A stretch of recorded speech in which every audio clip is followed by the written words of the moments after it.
Hi guys, எல்லோருக்கும் வணக்கம். இது நம்ம ஏகேஎன் ஸ்டுடியோ. இது நம்ம பார்க்க போகிறது பைசன் 3 படத்தோட ட்ரைலர். 6 மணிக்கு வரும். சரி, டிலே ஆயிடுச்சு. ஒரு 7 மணிக்கு வருது. ஓகே சொன்னீங்க. 8 மணிக்கு வரும். 8 மணி ஆகும் பார்த்தா லேட் ஆகிட்டே இருக்கு. ஸோ பர்ஃபெக்டாக வந்துருச்சு ட்ரைலரு. 6 மணி, 7 மணி, 8 மணி வந்துருச்சு. ஒரு டிலே ஆனாலும் சொன்ன டைமுக்கு விட முடியலனும் வந்துருச்சு. நம்ம பைசன் படத்தோட ட்ரைலரை பார்க்கலாம். இந்த படத்தோட டைரக்டர் நம்ம மாரி செல்வராஜ். அப்புறம் music director Nivas K Prasanna. Distributor நம்ம நீலம் ப்ரொடக்ஷன், இதெல்லாம் தெரியும் நம்மளுக்கு. இன்னும் ரெண்டு பேர் நடிச்சிருக்காங்க. நம்ம லால் சார், அப்புறம் அமீர் அண்ணன், பசுபதி அண்ணன். ஸோ இவங்கெல்லாம் நடிச்சிருக்காங்க. ஹீரோயினியா அனுப்பமா நடிச்சிருக்காங்க. சப்போர்ட்டிங் கேரக்டராக அவங்க பேர் மறந்து போச்சு டக்குன்னு. நிமிஷா ஏதோ வருவோம். ஸோ இவங்கெல்லாம் சேர்ந்து இன்னைக்கு பைசன் திரைப்படம் வெளியாக போகிறது. தீபாவளி அதுவும் தீபாவளி நாளன்று வெளியாகிற திரைப்படம் மிகப்பெரிய வெற்றி அடையும். ஏன்னா இந்த தீபாவளியில தான் ஒரு பெரிய ஸ்டார் இல்லாத ஒரு படங்கள் வெற்றி அடையுது. ஸோ சியான் விக்ரம் அண்ணனுக்கும் ஒரு வாழ்த்து சொல்லலாம். ஏன்னா தங்கலான் எடுத்து யாருமே ஒரு ரெகக்னைஸ் கொடுக்காம இருக்கும். ஸோ அவரோட புள்ள இன்னைக்கு பைசன் வந்திருக்காரு. ஸோ அவரோட இதை நம்ம தூக்கி விடணும் அப்படிங்கிற மாதிரி நிலைமையில் இருக்கும். ஏன்னா நல்ல திரைப்படங்கள் ஆதரிக்க தயார். ஸோ அந்த வகையில் பொறுத்த வரைக்கும் பைசன் படத்தோட ட்ரெய்லர் வந்திருக்கு. அதை பார்த்துட்டு உள்ளே என்ன மாதிரி இருக்குது, எப்படி இருக்குன்னு பேசலாம். ஏன்னா இந்த ட்ரெய்லர் 3 நிமிஷத்துக்கு மேலே போகுது. ஸோ எனக்கு தெரிஞ்சு 3 நிமிஷம் வந்த ட்ரெய்லர் எதுனா பொன்னியின் செல்வன் 2 எனக்கு தெரிஞ்சு 3 நிமிஷம் வந்து. ஸோ அதை விட நான் இப்போ தான் 3 நிமிஷத்துக்கு ட்ரெய்லர் பார்க்குறேன். சரி வாங்க போயிடலாம். ட்ரெய்லர் பார்த்துட்டு அது உள்ள என்ன இருக்குது, எப்படிலாம் காட்டுறாங்க, இந்த வாழ்வில் எப்படி இருக்குது, இந்த ஸ்போர்ட்ஸ் படமா இல்லை எப்படிப்பட்ட படம் அப்படின்னு சொல்லி நம்ம பார்த்துட்டு நம்ம அதை பற்றி பேசலாம். Ready, start. 1 2 3. நாடு கோட்டு கத்துது.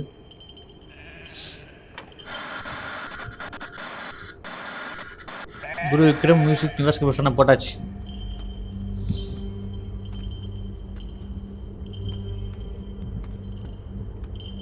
அது 90 தெற்க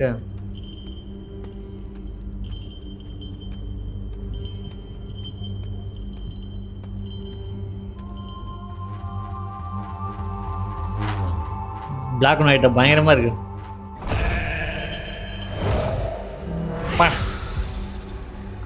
ஒரு கனவு. கபடி கபடி கபடி கபடி கபடி கபடின்னா உனக்கு அவ்வளோ பிடிக்குமா என்ன? நம்ம ஊரில் பிறந்துட்டு கபடி பிடிக்காம வேணாது இருப்பானா? ஆனால் அதே கபடி தான் கடைசியாக என் புள்ளி எங்கே கொண்டு போய் நிறுத்தணும்னு தெரியும். நம்ம ஊர் காட்டில் இருக்கிற சின்ன சின்ன கோவலை எவ்வளோ பெரிய ரவுடித்தனமா மாறி உங்களுக்கு தெரியுமோ தெரியாது, எனக்கு தெரியும். தீரா பகை.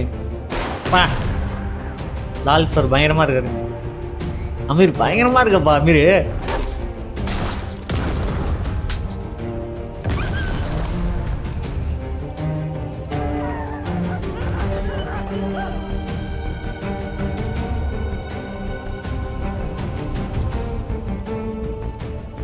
இந்த மாதிரியான ஊர்ல எங்களை மாதிரி ஆளுங்க புதிய தூக்கி முன்னாடி வைக்காம கத்திய தூக்கி முன்னாடி வச்சா குத்தி கிழிச்சு போட்டு போயிடுவாங்க.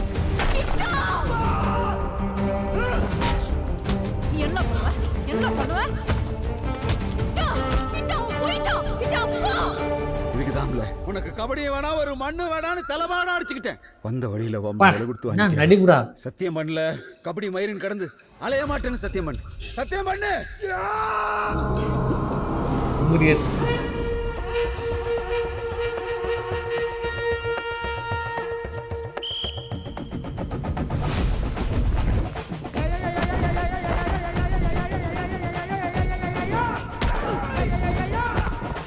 ஓடு.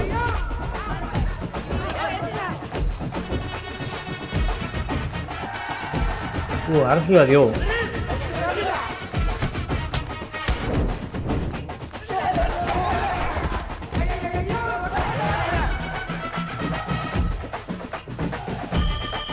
பயங்கரமா இருக்கு விஜயம்.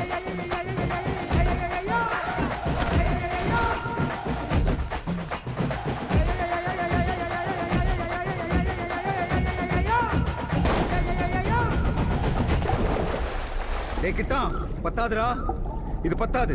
உன் கையை உடைச்சாலும் சரி, காலை உடைச்சாலும் சரி, நீ ஓடிக்கிட்டே இரு. மேல மேல போகணும், அந்த டாப்புக்கு போகணும், உச்சத்துக்கு போகணும்.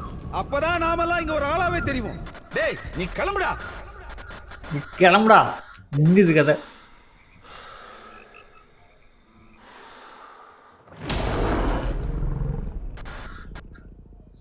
போடு தரோம். சினிமானா இப்படி தான் இருக்கணும் அப்படிங்கிற மாதிரி காட்டியிருக்காரு மாரி செல்வராஜ். என்ன சொல்கிறதுன்னு தெரில. எனக்கு தெரிஞ்சு தமிழ் சினிமா ஒரு இருண்ட காலமாக இருக்குது. ஓகே, ஒத்துக்கிறேன். நல்ல நல்ல படங்கள் வரப்ப அதை ஆதரவு கொடுக்கணும். அங்கேருந்து அது வருது, இங்கேருந்து இது வருது. நம்ம படத்தை பாருங்க. எப்படி நம்மளோட நம்ம மண் மனம் மாறாமல் இருக்கு இந்த ட்ரெய்லர் இருக்கு. எனக்கு தெரிஞ்சு இந்த பிஜிஎம்ஸ் ஆகட்டும், ஃப்ரேமிங் ஆகட்டும், ஆக்டர்ஸ்லாம் உழைச்சிருக்காங்கப்பா. என்னப்பா இது பயங்கரமாக இருக்குது. சும்மா ஏதோ ஒரு ட்ரெய்லர் ரியாக்ஷன் பண்ணணும், காமெடிக்கு ஏதோ ஒன்று பண்ணி ஏதோ ஒன்று போடணும், அந்த நிலமெல்லாம் கிடையாது. உண்மையாக சினிமாவை நேசிக்கிறவன் அவனுக்கு தெரியும் ஒரு ஃப்ரேம் வைக்கிறது எவ்வளோ கஷ்டம் சொல்லி. இந்த ட்ரெய்லர் பார்க்குறப்ப அந்த ஃப்ரேமுக்குள்ளே என்னென்ன கடத்தப்படுகிறது, வழிகள் கடத்தப்படுகிறதுன்னு நம்மளால் உணர முடியுது. ஏன்னா நீ லாஸ்ட் சொல்கிறது தான், இது கிளம்பி போடாங்கிறது. அது எப்படியாப்பட்ட வார்த்தைன்னா பயங்கரமான வார்த்தை, அதை ஒத்துக்கிறேன். எனக்கு தெரிஞ்சு அமீர் அண்ணன் வந்து பயங்கர ஒரு மேசிவாக இருக்கார் இந்த பார்க்குறதுக்கு. அமீர் அண்ணன் சரி, லால் சார்னு சரி, ஒரு 2 பேர் தான் எனக்கு நெகட்டிவோ அப்படின்னு மாதிரி தோணுது. லால் சார் தான் மெயினாக இருக்குமோ அப்படின்னு சொல்லி. ஆனால் ஒரு அரசியல்வாதி அவர் தான் வராரு. போன படத்தில் வந்து மாமன்னல்ல சிஎம்மாக காட்டிருப்பாரு. ஸோ இந்த படத்தில் ஒரு பொலிட்டிக்கல் ஒரு பயங்கரமான ஒரு ஆளை காட்டிருக்காரு. ஒருவேளை இதுலேருந்து தான் நீட்சியாகி தான் ஒரு சிஎம்மாக போயிருப்பாரோ சில பல நம்மளுக்கு அந்த ஒரு கேள்விகள் எழுப்பப்படுது. மியூசிக் தரமாக அந்த அந்த பேக்ரவுண்டோட அவர் அந்த கபடி ஸ்போர்ட்ஸ் முடிஞ்சு அப்படி போகிறப்போ என் தெரிஞ்சு தேட்டராக அலரும்னு நினைக்கிறேன். ஏன்னா அந்த இசை இருக்குல்ல, தென்னாடு பாட்டு தெரியும். இந்த பாட்டு வந்து மியூசிக் எப்படியாப்பட்ட மியூசிக் சொல்லிட்டு தென்னாடு தீக்குளித்து எல்லாமே ஒரு ரகரகமான ஒரு பாட்டுகள்ப்பா. துரு விக்ரம் உழைச்சிருக்கான் மனுஷன். பேரை காப்பாற்றுவாருன்னு தெரியும், அவங்க அப்பா பேரை. நல்லா நடிச்சிருக்காரு. சூப்பராக இருக்குது பார்க்குறதுக்கு. ஏன்னா ஒரு 5 வருஷமாக அந்த ஊர் மக்களோட வாழ்ந்து, ஸோ அங்கே மக்கள் கலந்து பேசி எங்கள் பயில வாங்க போங்க அப்படி பேசி உடல் மொழி மாற்றி தான் யாருன்னு நிலையை மறந்து தலைவன் நடித்த மாதிரி இருந்துச்சு. பிரேமெல்லாம் பார்த்தா அப்படி தான் உண்மையிலேயே நடிச்சிருப்பாரா இல்லை விட்டு அப்படியே எடுத்துருப்பாரா அப்படிங்கிற மாதிரி கேள்விகள் எழுப்பப்படுது எனக்கு. ஏன்னா பார்க்குறப்ப அப்படி தானே தோணுது. உங்களுக்கு எப்படி தோணுதுன்னு தெரியல, எனக்கு பார்க்குறப்ப அப்படி தான் தோணுது. மாறி என்னை பொறுத்த வரைக்கும் ஒரு தமிழ்நாட்டிலும் ஆகச்சிறந்த படைப்பாளி. சமரசம் செய்யாமல் அந்த படைப்பை கொடுக்கணும். என்னை பொறுத்த வரைக்கும் ஒரு சில குறைகள் இருக்குது, இல்லைன்னு சொல்லிக்கலாம். அது சமரசம் பண்ணிக்கூடாது. ஆமாம், இது சொன்னால் இது பிரச்சனை வரும்னு தெரியும் தான், அப்படி செஞ்சு தைரியமாக சொல்லணும்.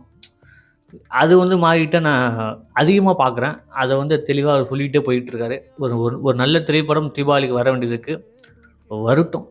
ஒரு ஆர்டிஸ்ட்டுமே வந்து பயங்கரமாக நடிச்சுட்டு போயிட்டாங்க. நம்ம 30 நிமிஷம் 3 நிமிஷம் போனதே தெரியல, அப்படி இருக்குது அந்த இந்த ட்ரெய்லர் பார்க்கறதுக்கு.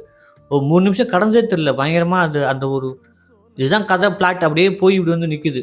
பத்தாவதுக்கு ஸ்போர்ட்ஸும் பயங்கரமாக அந்த கபடி விஷயங்கள் சூப்பராக காட்டிருக்காங்க. எனக்கு தெரிஞ்சு இது முழுக்க ஒரு ஸ்போர்ட்ஸ் படமாக தான் இருக்கும். அந்த ஸ்போர்ட்ஸுக்குள்ளே ஒருத்தன் என்ன மாதிரி அடக்குமுறை உண்டாக்குறான், அங்கேருந்து வெளில வரான் அப்படிங்கிற மாதிரி தான் இந்த படம் எனக்கு சொல்ல போகிற ஒரு கதை நினைக்கிறேன். அது தரமாக சொல்லிருக்காரு, தரமாக எடுத்திருக்காரு. 17ஆம் தேதி பைசன் வரட்டும்.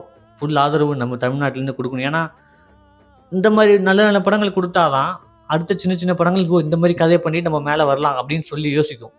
இதுவே நம்ம முடிச்சிட்டோம் அப்படின்னா அடுத்த சின்ன சின்ன கதைகள் வச்சுருக்கவங்க மேலே வர முடியாது. இல்லைன்னா அப்புறம் கூலி, கோட்டு இந்த மாதிரி ஒன்றுத்துக்கும் உதவாத படங்கள், ஜிபி இந்த மாதிரி தான் ஒரு குப்பை படங்கள் தான் வந்து சேரும். இது ஓகே தான், தலைவர் ஃபேன்ஸ் அவங்கவுங்க ஃபேன்ஸ் ஒத்துக்கலாம். ஆனால் ஒரு தமிழ்நாட்டில் ஒரு சினிமாவுக்கும் ஒரு ஒரு ஒரு ஒரு மதிப்பு இருக்குது. அந்த மதிப்பு வந்து குறையக்கூடாது, அது சொல்ல வரேன் நான். ஏன்னா இப்போ மற்ற இண்டஸ்ட்ரியெலாம் எடுத்துக்கிட்டா அங்கேருந்து வருது, இங்கேருந்து வருது, அங்கே போகுது, பயங்கரமாக சொல்கிறாங்க. இதே நம்பரில் பெருசாக சொல்கிறாங்க. ஆனால் நம்ம ஒரு சினிமாக்கள் சரியாக இல்லை, அதை சொல்ல வரேன். ஸோ அதுக்காக தான் சொல்ல வரேன். நல்ல நல்ல படங்களை நம்ம தான் சப்போர்ட் பண்ணணும். தொடர்ந்து சப்போர்ட் பண்ணுங்கள். பைசன் வருது படம், பார்த்துட்டு ரிவ்யூ போடுறேன். உங்களுக்கு எது ஃபஸ்ட்டு ரிவ்யூ பண்ணணும்னு சொல்லுங்கள், அதை ரிவ்யூ பண்ணிடலாம்.